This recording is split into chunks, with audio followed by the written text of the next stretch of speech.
इस कहानी के पीछे के तर्क अगर आप समझ गए तो आपका मन काबू में हो सकता है।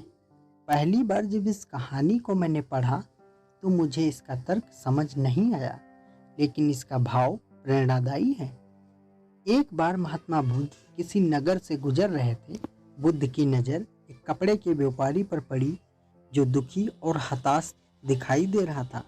बुद्ध चलकर उसके पास गए और पूछा कि हे भंते, तुम इतने उदास क्यों हो?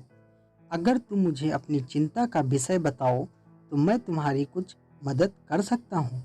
कपड़े के व्यापारी ने बुद्ध को प्रणाम किया और उनको अंदर बुलाया। उस व्यापारी ने कहा कि जब से मेरी पत्नी की मृत्यु हुई है तब से मेरे घर पर मेरे छोटे बेटे की देखभाल करने वाला कोई नहीं है, इसलिए मैं इसको हमेशा अपनी दुकान पर लेकर आ जाता हूँ। लेकिन ये मेरी दुकान पर आने वाले हर ग्राहक की पगड़ी को उछाल कर फेंक देता है। कभी कभी तो उनका झोला उठाकर बाहर फेंक देता है।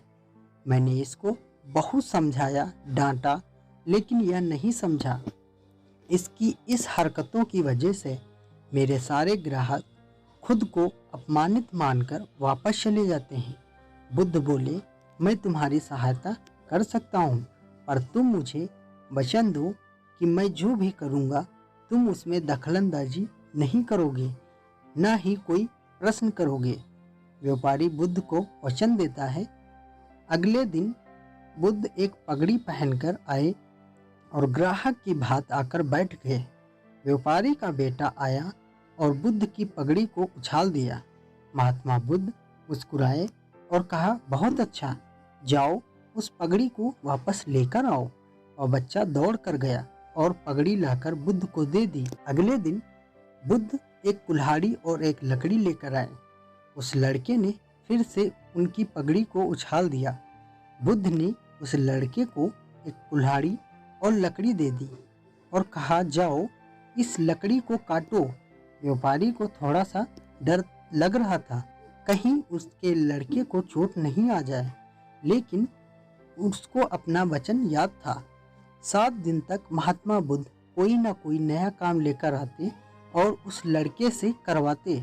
शीघ्र ही वह लड़का भूल गया कि उसको किसी की पगड़ी उछालनी है। व्यापारी बहुत खुश हुआ और बुद्ध को धन्यवाद दिया। मुझे पता है कि इस कहानी का और मेरे मन के वश का कोई विशेष संबंध नहीं है, लेकिन पहले आप इस तर्क को समझ लीजिए। अगर हम अपने मन को अपने हिसाब से काम नहीं करवाएंगे तो मन अपने हिसाब से काम करेगा। मन वश में हो सकता है यदि मन को हम अपने अनुसार चलाएं तो। मन 2 तरीकों से काम करता है।